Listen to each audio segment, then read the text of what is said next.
Erev Tov, everyone. Tonight we're going to discuss one of the universal challenges that many, many Jews share. Oh, Tamar's joining us. Wonderful. And I was saying earlier that there are some things that are universal about Jews, regardless of their background. Welcome, Tamar. Wonderful to see you. That are really wonderful. Everything from bagels to bar mitzvahs, but there are also some challenges that many Jews face, regardless of their background, their denomination. Some of those can be really scary, like anti-Semitism and identity. And some of them really strike deep at the heart, and that's finding meaning in prayer. And I think that, again, Jews all over the world for generations, and as we'll see, a problem going back thousands of years, have looked at tefillot, at prayer, and said, this is something which we're meant to do, we do it every day, but it's not meaningful. How can you find meaning in doing the same thing over and over again? And some of the ways that the rabbis of our tradition have attempted to fix this have been to add more prayers. You know, what's a better way to find meaning than to make the Yom Kippur Musaf 15 hours long? That's really going to hit it for people. Now, obviously, it's much more complex than that. And if somebody can connect to the prayers, it doesn't matter if it's 20 minutes or 20 hours. But the reality for most people is if you're saying the same words over and over and over again, making it meaningful is incredibly challenging. And tefillah, prayer, actually the word tefillah from the word lahit palel is a reflective activity. It's directed towards oneself. I look inside myself. I look in my own soul. And then based on what I see in my soul, then I turn towards God to tell God, I see in my soul my love for you, my gratitude for you, my challenges for you, what's really important to me. How can we find that experience when we're just reciting the same rote words? And the truth is, for many people, they may not even understand those words. And as we'll see, that problem has existed again for well over 1,000 years. So what we're going to do tonight is we're going to look both at some of those classic texts that recognize the challenge and then try and think about how do we deal with it? Because again, it's not just Orthodox Jews or conservative Reform.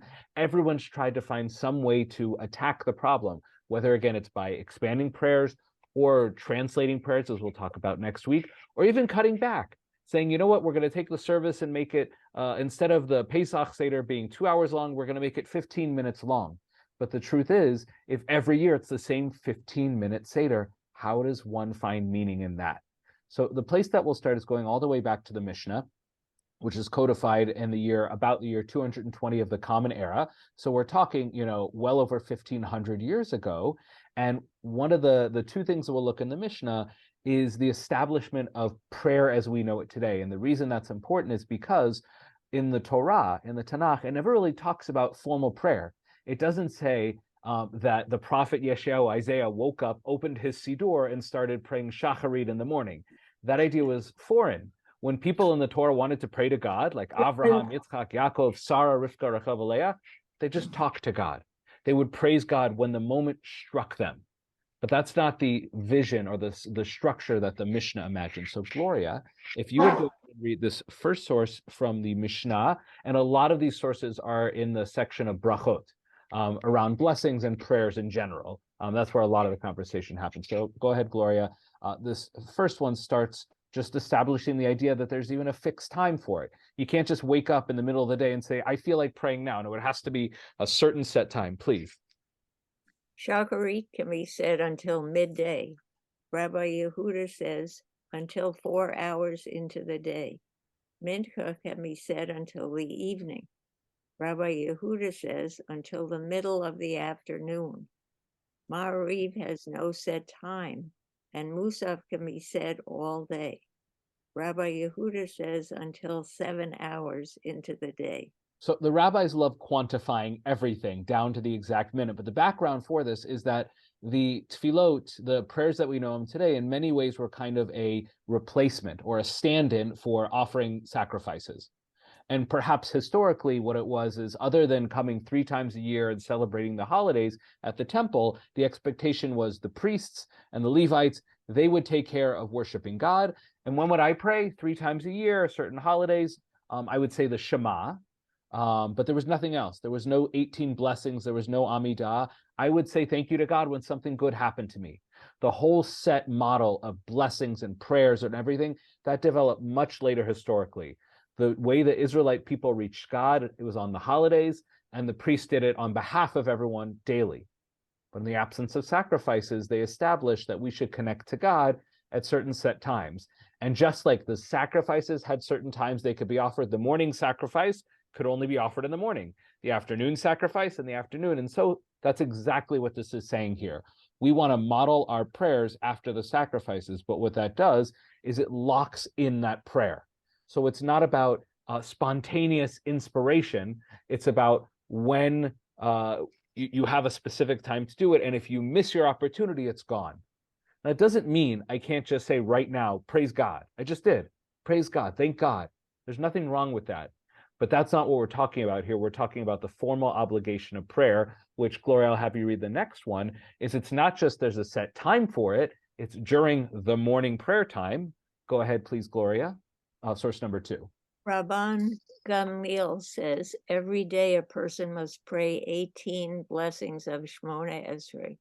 Rabbi Yehoshua says one may say an abbreviated form of the 18 blessings. Rabbi Akiva says if his prayer is fluent in his mouth, he must say 18. And if it is not, an abbreviated 18. Excellent. Now, of course, there's so much more going on here than what's captured in this Mishnah, but a few important notes. The Shemona Esrei, the 18, which are actually 19 blessings today, because we pray for the return of the Beit HaMikdash, the temple. We call the Amidah, the standing or the silent prayer. That's not from the Torah. That was put together actually before the Talmud by the very early rabbis. And they put it in place so that we would have a set form of prayer. And again, there's all kinds of different, Maimonides has a story about why they wrote it, because he said there was a time historically when everybody would just pray whatever they wanted to pray, but then everybody was spread out over the world and nobody knew how to pray. So the rabbi said, let's have one formal prayer that everyone says to fulfill their obligation. Now, whether or not that's exactly historically what works out, practically, it's a tool. Everyone says, or everyone knows that if I'm going to pray to God, I know exactly what to say. But the problem is that what it turned into, instead of being a tool to allow people to find the words to speak to the King of the universe, it became, we'll see some of the language that they use later, almost a burden. I have to say these words. That doesn't mean you can't add your own as well, but no matter what, a day can't go by without you saying these. Now the rabbis argue about if you don't know how to say Hebrew at all, do you say a shortened version? But regardless, everyone has to say the same basic words every single day, 2 and eventually 3 times a day, no matter what. So there's a set time, there's a set thing of words, and you must say it. Just like, though, when we had the temple, the Beit HaMikdash, we had to do the same animal sacrifices every single day during a set time. So it's not a foreign idea. And I would imagine that perhaps the priests themselves perhaps struggled with the roteness of it. I think it's a little bit more exciting with all the animals and the blood and the fire and stuff like that. But this is what happens. The Mishnah, the rabbis established that in the absence of the Beit HaMikdash, every Jew prays every day at the same set of times. It's a little bit simplified, but that's basically it. And what happens with this, and the word here is keva, fixed. There's a fixed time and a fixed set of words.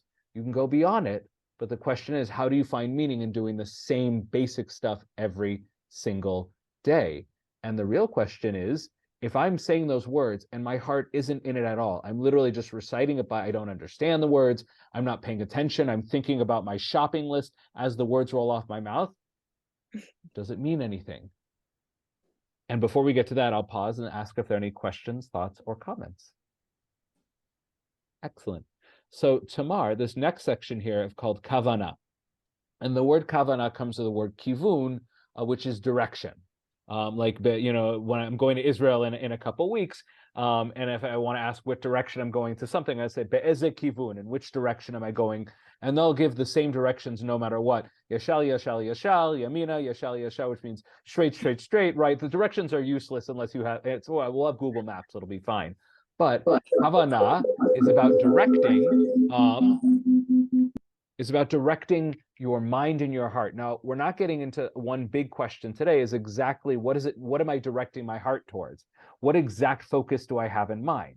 Now, below, I don't know if I brought in the source, but the rabbis, I did bring in one source that talks about it a little bit, But the rabbis have two kind of ideas. One form of kavanah is that I know exactly what I'm saying. When I say, God, I am grateful for all of the good weather that you give, I'm thinking about the weather and how it influences me. It brings good crops and protects the land, et cetera, et cetera. And the other one is that it's not about the words per se, it's about who I'm saying the words to, which is much easier experientially. It's hard for me to have full understanding of all the words, but I know that I'm doing this towards God, I'm talking to God. So there's a little bit debate about it, but the point is that while I'm praying, my head has to be in the game. But again, just like an actor who's reciting lines by rote, sometimes it's hard to be fully present. And if I'm just doing it as an automatic habitual action, does it really count? And that conversation comes out here in the Gemara, again in Brachot. So Tamar, please, source number 1 in the Gemara. We learned in a Mishnah that one must focus his heart while reading the portion of Shema in the Torah in order to fulfill his obligation. From here, the Gemara seeks to conclude, learn from this that mitzvot require intent.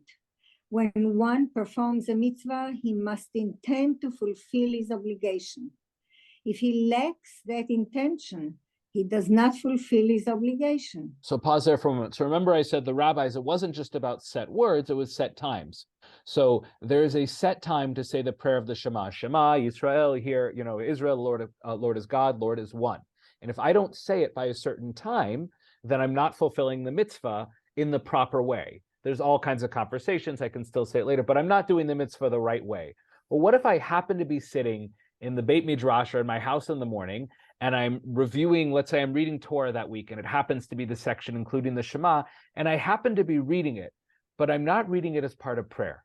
I'm not reading it to fulfill the mitzvah. I'm reading it because I'm practicing how to recite it out loud. Does that count as fulfilling the mitzvah?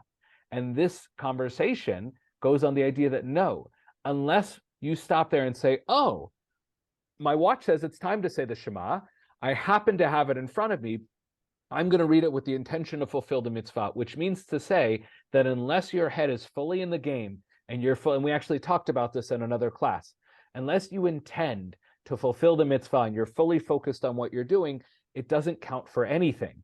That's a big deal, because if that is true, and we'll see this tension, then the reality is that probably 99.100% of people, most of the time that they pray, are not fulfilling anything. If we say that you need to have intention and be fully focused and fully present when you're going through the Amidah and the Shema, how many people have that? The reality is many people do. And also people don't necessarily have it 0% of the time. Maybe 50% of the time they have it. But what about the other half? Does that mean if I've prayed the Amidah 10,000 times, I could calculate, let's say I prayed it 10,000 times, only 5 of them have counted? That is a possible reality based on what Tamar just read so far. And that's a real big problem. And there's no easy way out of it. So please continue, Tamar. With that statement, this Gemara. With that statement, this Gemara hopes to resolve an issue that is raised several times throughout the Talmud. The Gemara rejects this conclusion. What is the meaning of if one focused his heart? It means that one had an intention to read. The Gemara attacks this explanation. How can you say that it means that one must have intention to read? Isn't he already reading? The case in the Mishnah refers to a person who is reading from the Torah. Therefore, focus his heart must refer to intention to perform a mitzvah. The Gemara rejects this. Perhaps the Mishnah speaks of one who is reading the Torah, not for the purpose of reciting the words, but in order to amend mistakes in the text. Therefore, if he focused his heart and intended to read the words and not merely amend the text, he fulfills his obligation.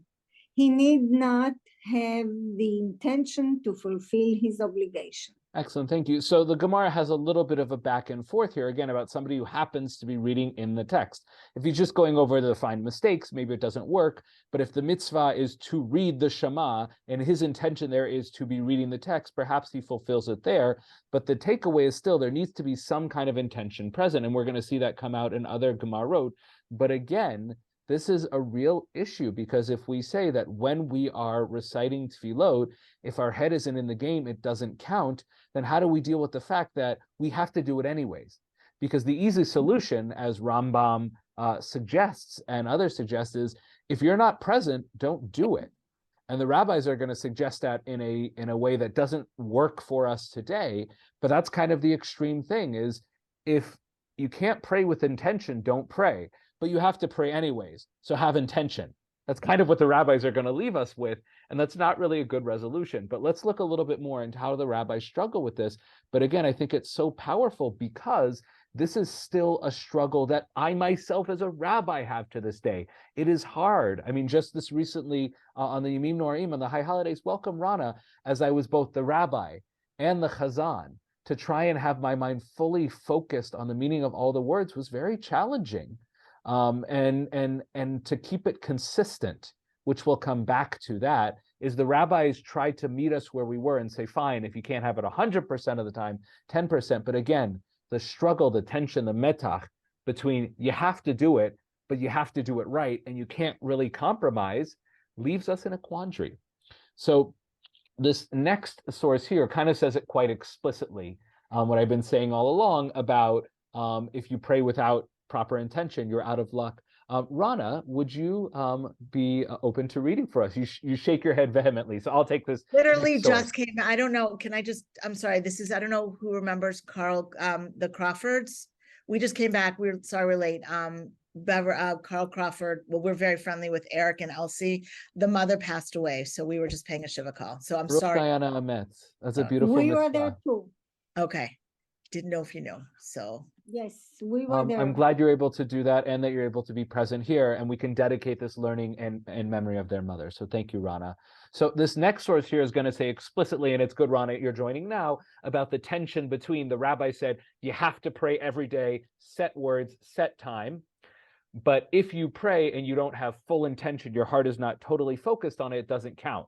But you can't, you have to, both of those have to be true. How does that reality happen? So again, in Brachot, in the Talmud, it says, we learned in the Mishnah that Rabbi Eliezer says, one whose prayer is fixed, keva, that's towards keva and kavanah, that tension, fixed keva, kavanah, directed, focused intention, his prayer is not supplication, meaning it doesn't really count as sort of proper prayer towards God.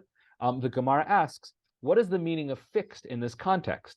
So this is really challenging language, or really, really troubling. Rabbi Yaakov Bar Idi said that Rabbi Oshaya said, it means anyone for whom his prayer is like a burden upon him. So they don't make it about fixed being, oh, it's a set siddur with set words. It's when somebody's prayer becomes rote. And again, how many people, whether it's on this call or just significant portion of the Jewish people, where even though it's important for them to pray, it's kind of burdensome. Oh my gosh, I got 10 minutes. I have to do mincha.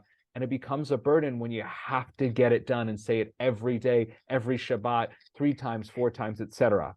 So when it becomes a burden, a pressure, and not a joy and not a delight, like seeing a friend you haven't seen in a long time, that's what he says, kavanah, from which he seeks to be quickly unburdened. Again, if any of you have ever been to those early morning minyanim, whether in Israel or you've experienced, or we've been running late in shul, you've had that feeling of, we're just trying to get through it. Let's move as fast as we can.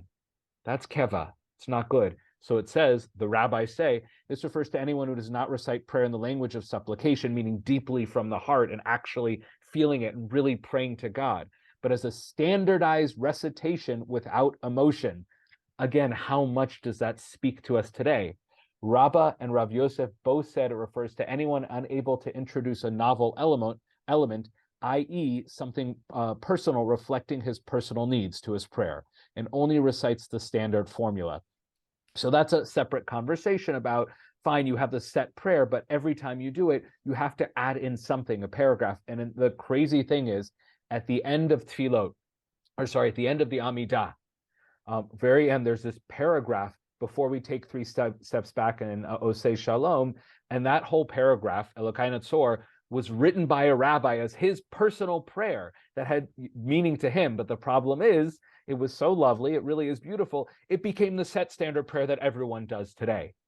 That's exactly what this is warning us against. You need to make prayer. There are certain sections that you do say, but you have to add your own elements. But the fact that we have a printed standardized book, this paragraph says that's not prayer anymore. If you're just reciting the words and your heart's not in it, it's hard to call that prayer. But you have to do it anyways. So before we go on to the next section, any questions up until now? Yeah, Gloria, please. And you're unmuted anyway, so go for it. This isn't really a question, but I remember some years ago, I was sitting behind Mrs. Cheplowitz in Witz during a Shabbat service. Yeah. And her daughter was trying to interrupt her to say something or ask something. And she said very nicely, "Dear, I'm talking to God. Please don't interrupt me." And I still remember that. Well, that, first of all, that's a beautiful story. And actually, it's really relevant to the laws because that happens to me, particularly during COVID when I was davening at home and my kids needed me. And the rabbis say, if you're talking to God, you really shouldn't let anyone, unless it's a life or death situation or a baby who needs you, you don't even talk to anyone. And the question is, can you put up a finger like one moment? Like if I'm davening, my daughter's like, "Daddy, are you davening?" And I clearly am. "Daddy, are you davening right now?" Like, I'm not going to respond to her. So I'll just like wave at her, but I want to, recognize her. But if somebody gets to the point where they recognize that they're speaking to God, that's already a step in the right direction. And again, that's a conversation. We're not going into so much depth, although I think it'll be mentioned below, is what does it mean to have kavanah? Does it mean that every single word you're thinking about intensely and you're connecting to God? What does it mean to be wealthy? What does it mean to have wisdom? And ideally, one does that. Ideally, every single one of the 18 blessings, someone pauses before each blessing, thinks about some way it connects to them or someone they love, and moves on. Now, that doesn't take hours. The Amidah that people do, that they rush through in 3 minutes, so it'll take 5 minutes or 6 minutes to do it now. It's not unreasonable, but again, many people, if not most, don't really do that. And the question is, does that tefillah count? And this Talmud says not really. And again, there's not an easy, oh, well, it's totally fine. I'll pause for one moment before we go on, because one thing I keep saying, and I want to clarify it, when I talk about prayer, strictly speaking, we're talking about two things. And I mentioned this again in a class some weeks ago. The Shema, which is a mitzvah from the Torah. It is deoraita, is obligated by the Torah, so it's a very high level. And the other one is the Amidah. When we talk about all the other sections about the morning Psalms, Tehillim, and the Psukei Zimra, everything, it's all important and it's nice, but that's not what the rabbis are talking about here. The rabbis are talking about here about having focus during the Amidah and the Shema. And one of the reasons that's important is because experientially, for any of us who are going to try and work on our prayers and say, I cannot have this kind of intention for 3 hours, Rabbi, that's not what our tradition is asking of us. It's talking about the Shema, maybe literally just those 6 words, Shema Yisrael, Hashem Elokeinu, Hashem Echad, and the Amidah. So we'll come back to that. But again, for the rabbis in the Talmud, they did not have that big, thick Siddur, which is beautiful, but in many ways it's done a disservice to the prayer experience. This tension of fixed prayer, making it challenging to have inspirational moments, our tradition has done a disservice by making the Siddur so thick. And there's a lot of historical reasons for it, etc. Some of them are ancient, but a lot are, have developed over time. So this next section here I call the stira, which means the contradiction or the challenge between two things. So this is some of the ways that the rabbis have attempted to kind of say, here's how you deal with it. Because again, you have to pray. You don't have a choice. You must pray. There is an obligation, but you have to do it with full kavanah, full intention. And I don't care if you say you can't do one without the other. It doesn't matter. Figure it out, say the rabbis. So Gloria, if you would read this first source here, again, Mishnah in Brachot. One should not stand up to pray unless he is in a serious frame of mind. The original pious ones used to wait 1 hour and then pray in order to direct their hearts toward the omnipresent.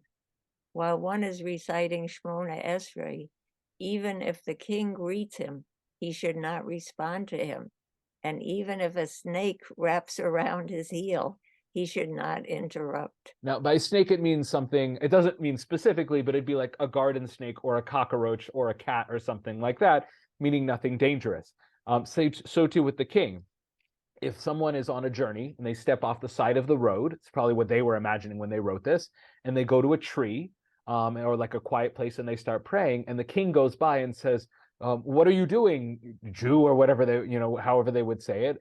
And this Jewish man doesn't respond. And the king says, I am the king. You will respond or I will have you executed.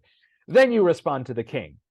But this is a matter of respect. How dare you not respond to the king? I'm sorry, Your Majesty. I was speaking to the king of the universe. So if it's life or death, especially the Amidah, which is rabbinically enacted, human beings obligated us in it, even though they have a great authority, life or death, no. But anything else. So again, if one is in synagogue in the middle of one's Amidah, one does not interrupt it. Now, of course, there are always exceptions. Someone's in the middle of their Amidah, they have to sneeze, blow their nose, use the restroom. And the rabbis talk about, if you have to do that, do you have to start all over again? Those are all, relevant that we're not going in here. But fundamentally, the Amidah needs to be the most focused, intimate. Gloria, as you said, Rebbetzin Sheplowitz said it so beautifully, I'm talking to God. I am talking to God. No distractions.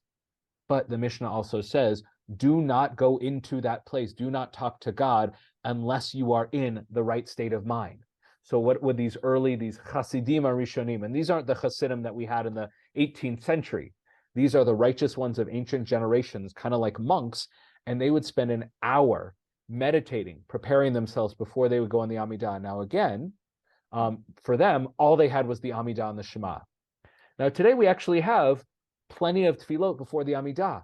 We have the opening blessings, we have the Psalms, Pirkei Zimra, and everything like that. And oftentimes that takes 30, 40, 50 minutes, and that's supposed to prepare us for the Amidah. But what happens is it just becomes more text that we just rush through and mumble through because it's a burden to get out of the way. And there are people, in fact, the Hasidim today, many of them actually do go to the Bein Midrash early, learn for an hour, and then when they're in the sacred space, then they pray. But most people don't do this. And it's challenging to do this, especially for people who are rushing to get to work. But it says, don't pray unless you're in that space. How do you do that? So they say you have to spend an hour getting that space, and we're not going to do that. So Rambam, I mentioned, goes to the kind of extreme. If you can't get in this space, don't pray. So Tamar, if you would please take this little text from Rambam's Mishnah Torah, is Yad HaChazakah, in a section on tefillot and the priestly blessing. So please, concentration of the minor. Kavanat halev, concentration of the heart is actually the Hebrew there, please. Mm-hmm. Concentration of the mind. How is this condition to be fulfilled? Any prayer uttered without mental concentration is not prayer. If a service has been recited without such concentration, it must be recited again devoutly. A person finds that his thoughts are confused and his mind is distracted. He may not pray till he has recovered his mental composure. Hence, on returning from the journey, or if one is weary or distressed, it is forbidden to pray till his mind is composed. The sages said that he should wait 3 days till he is rested and his mind is calm, and then he recites the prayers. Now imagine if Friday afternoon, I sent out an email to our congregation and I said, not how many people are showing up to shul, but how many people feel like they have the proper mental and spiritual presence to be able to pray fully. And then we would only hold shul if everyone said, oh, we're ready, Rabbi, we have proper kavana. No shul would ever be open. It would just be a disaster. Now, this is not how, there's one thing in here that is relevant, that's part of a ruling today, which is that if someone says, and I've said this before, if someone says the line Shema Yisrael, and afterwards they're like, I don't remember, I literally just said the 6 words, I don't remember it. Those 6 words, it is proper and right to repeat them.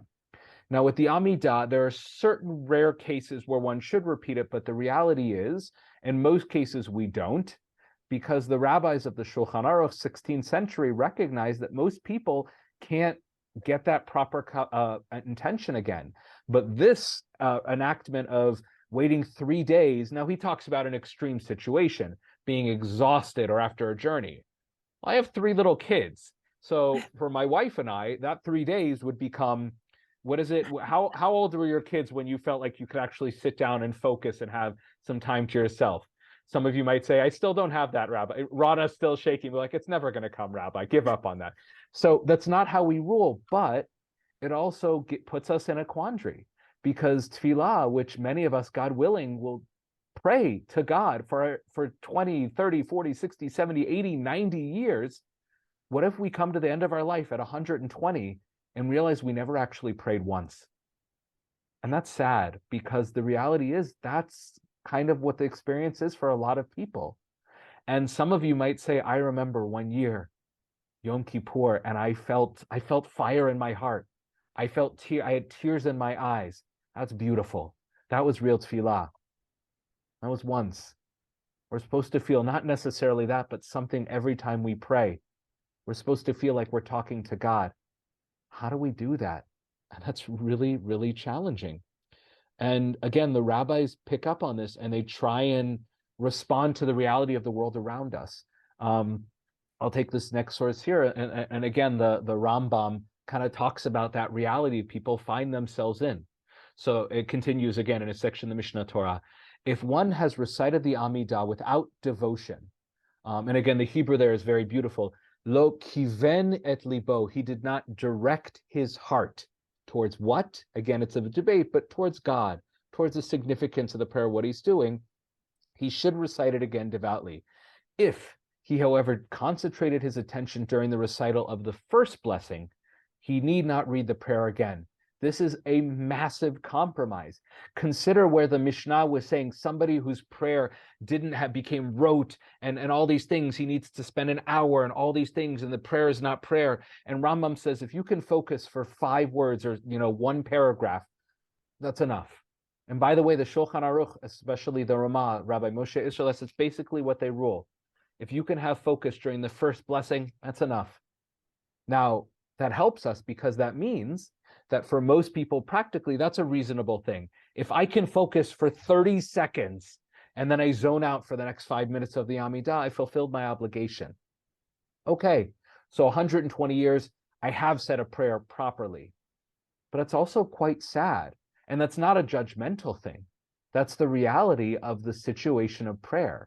And one of the things we really didn't talk about is this system is rabbinic. The rabbis were quite aware of that tension between fixed prayer and having proper intention and inspiration, keva, fixed, and kavanah, directing one's heart. And they could have compromised on the keva, and they could have said, only pray when you are in the right mind space. But what's the danger? If people wait until they're in an inspired space, they might never pray. And I remember when I learned this in Israel, and my rabbi said to me explicitly, we know which one won. Keva won. Fixed prayer. It's better to pray and struggle to have full intention or to have it 10% of the time than to never pray and never have that opportunity. That's a really important thing to consider. And this tension is what we gave up, but what we gain by constantly putting ourselves in a space where we might find it. So he continues, if one committed an error in one of the first 3 blessings, he has to turn back to the beginning of the Amidah. If he made a mistake in one of the last 3 blessings, he turns back to the blessing relating to restoration of the temple service. If he made a mistake in one of the intermediate blessings, the middle ones, the Amidah turns back to the beginning. These are kind of technical things. If it's a special holiday or I missed a blessing, etc., do I redo the whole thing? And he says, no, you just go back to a previous section and continues the service in regular order at the end. The reader, if he makes a mistake when reading the Amidah aloud, follows the same rule. So if I'm up there and I accidentally forget to include Mashiv Haruach Mrida Gashem, I don't have to, I just have to go back to the blessing before and then continue on. But again, the point here is for the rabbis, they recognize that, particularly by Rambam and later generations, people just don't have kavana.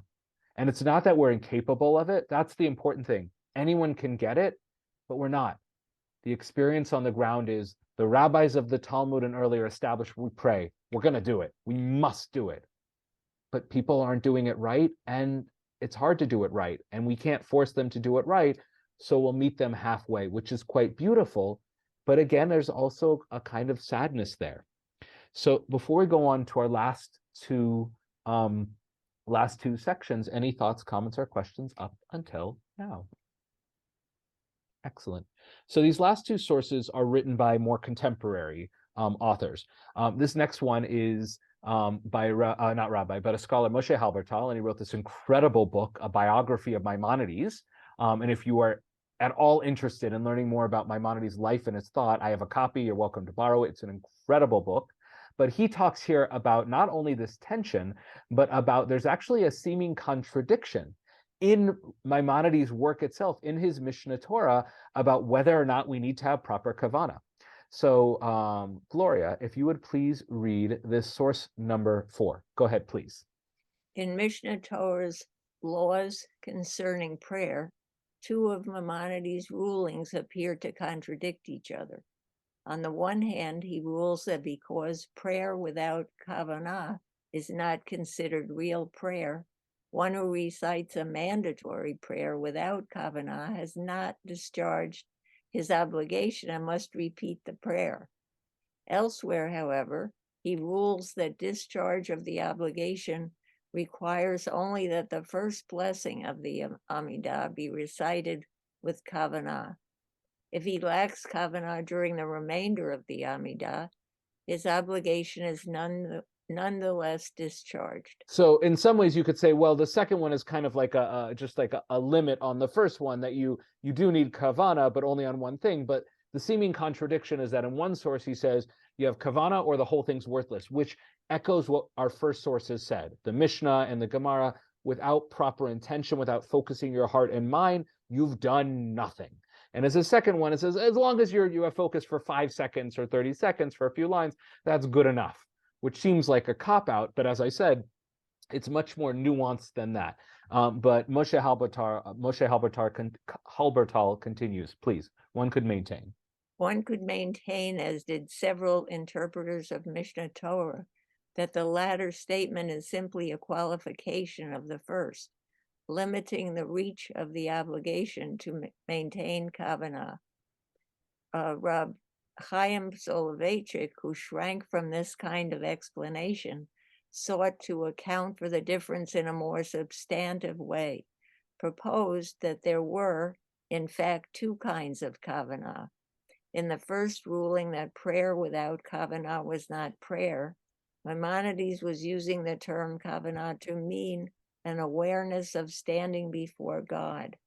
Later, however, when he writes of the minimal requirement that one have kavanah only during the first blessing, he is using the term in a different sense, to mean attentiveness to the meaning and wording of the passage being recited. Excellent, thank you. So I mentioned this earlier, is that, again, what does it mean to kiven libo, to focus one's heart? So one understanding, as you had mentioned, Gloria, is the idea of talking to God. And that's an awareness that needs to be present, again, not during the whole 3, 4, 5, 6, 7 hours, depending on the holiday, but during the Amidah, we need to have a general awareness that we are in the presence of God. Now, again, that's not easy. It is much easier to zone out during the Amidah, but it's more reasonable for one to try and at least kind of keep a general consciousness. But to have focus on every single blessing and the introductions to the blessing, Takah, Shofar, and everything, and for one to be fluent in Hebrew. And even there are many people who can read the Hebrew, but they don't fully understand it. And we'll talk about our next class in a few weeks on doing it in English, because that will help one understand it better. But those are two separate things, according to Rab Chaim Soloveitchik and others as well.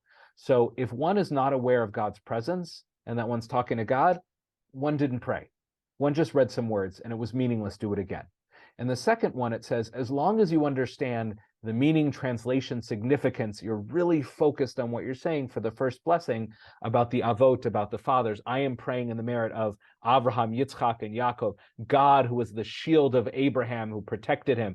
If you can really understand that, then the rest of the blessings about good weather, about destroying heretics. All that stuff is important, but if one zones out, then it's okay. But again, this all ultimately is kind of a compromise on the ideal that the rabbis wanted in the Mishnah. They wanted an ideal, which is you spend an hour meditating until you're ready to be fully present. Now, again, if the only prayer we had, if our Siddur was literally the Shema and the Amidah, nothing else, maybe that would be more possible today. But the reality is, in the times of the Mishnah, when they had pretty much just that, maybe some assorted Psalms, they still struggled with it. Why? Because they were human beings, and we are not good with focus. And it doesn't mean that we're broken or bad in any way. It's just hard for people to focus when we have so much else going on in our minds. That's the beauty of humans, that our minds can focus on so many things and can imagine so many things. But to be able to have that meditative state where there's nothing but us and God, it's really challenging to have that. And one of the questions you might be asking in this class is, all right, Rabbi Dana, you've shown us that this is a big problem and we're all terrible daveners and nothing is ever counted. I just said that's not the takeaway at all. Most of us have probably had many kosher davenings, but maybe not the ideal. So how do we fix it? And there's a lot of things we can do. One, of course, is studying the Siddur, understanding the words, learning the Hebrew, becoming comfortable in it, taking a few moments consciously before the Amidah to think, oh, I need to focus here. For example, the Shema, it's much easier there because it's literally just 6 words. And most people can learn not only how to recite those words, but what each word means. The average person, even if they don't know any Hebrew, can learn Shema means here. Someone can learn the Shema. Someone can focus on those 6 words that you say twice a day. That's reasonable. Again, it doesn't mean it's easy, but it's feasible. But the Amidah, it's a bit more challenging. So learning Hebrew, focusing, having the rabbi maybe pause before the Amidah and say a word to kind of set people's mind. If I remember the Shabbat, maybe I'll try and say something to set our minds. Whether or not it works, all of those little tools can help. But at the end of the day, if you say, Rabbi, show me the text written that has the answer that we're looking for. Rabbi, give me the book list that I can read 3 books and I will have intention for the rest of my life. Well, a scholar far greater than I am would say that in quite strong language, how absurd that is. So Rabbi Avraham Joshua Heschel, who is not only a great scholar, but truly a great righteous and just man, his daughter edited many of his texts and put together this beautiful piece where he talks about this tension. So it says there's a specific difficulty with Jewish prayer. There are laws, fixed texts. On the other hand, prayer is worship of the heart, the outpouring of the soul, a matter of devotion. Thus, Jewish prayer is guided by 2 opposite principles. That's the keva and kavanah that I talked about: order and outburst, regularity and spontaneity, uniformity and individuality, law and freedom. These principles are the 2 poles about which Jewish prayer revolves. Since each of the 2 moves in the opposite direction, equilibrium can be maintained only if both are of equal force. However, the pole of regularity usually proves to be stronger than the pole of spontaneity. Like I said, keva, the fixed text, often is the winner, and we lose something by that. And as a result, there's a perpetual danger of prayer becoming a mere habit, a mechanical performance, an exercise in repetitiousness. How he got it head on. He said it so beautifully. The fixed pattern and regularity of our services tends to stifle the spontaneity of devotion. Our great problem, therefore, is how not to let the principle of regularity impair the power of devotion. It is a problem that concerns not only prayer, but the whole sphere of Jewish observance. Powerful statement. He who is not aware of the central difficulty is a simpleton. He who offers a simple solution is a quack. Amen, Rabbi Heschel. And I think that both those things are incredibly true. Anyone who says that the way to fix this is simple, that's absurd. I think there are definitely books and teachers and practices, whether it's learning from other cultures, ways to meditate, whether it's reading a book that helps go through each blessing of the Amidah. And again, I really think that all of the Siddur is important, but I think if a Jew really focuses their heart and mind on becoming better at the Amidah, I think that should be our main focus. And there's some great books that are this thick that go through each blessing. And if you decide that for 1 month, you're going to focus, really take time with one blessing, and you're going to put you're going to put a sticker in your Siddur before Shabbat, so that for 1 month, 2 months, whenever you see that sticker, it's going to slow you down the slightest bit for that one blessing. That's one little thing. There's one rabbi that suggested that you actually, every time you pray or every few weeks or a few months, you try a different Siddur, because the layout is going to force you to slow down and think a little bit more. There's thousands of tricks, but they all require effort and time and intention to do it. But the other thing that Rabbi Heschel says is the one who's not aware of this is a simpleton. That's the first step. And they say this with many problems. You need to recognize that it's a challenge. Because if we just go into shul and say, oh, we daven, we're good, let's go have kiddush, which we all do, we're all guilty of. And I don't mean that in a judgmental way, but we all do that. It's never going to get better. We need to recognize that prayer is something that many people don't connect to. Now, having said that, I'm sure plenty of people do. And I have no idea what's in the minds of all of you and all of our congregants and our community when they're praying. There may be people that when they're in it, boy, are they in it. But the reality is that many, many, many people struggle with this. And that struggle needs to be talked about, validated, and worked on. And it is a lifetime of work. It doesn't mean it can't be accomplished, but until you recognize it and start putting in the work, it'll never get any better. And the rabbi said, if you can do the bare minimum, okay. But do we want to settle for the bare minimum when we are, as Gloria, as you said, when we're talking to God? If you're talking to the King of the universe, is it enough to say, hi, and then start playing on our phones? We can do more than that, but it's going to take a lot of work, but boy, is it worth it.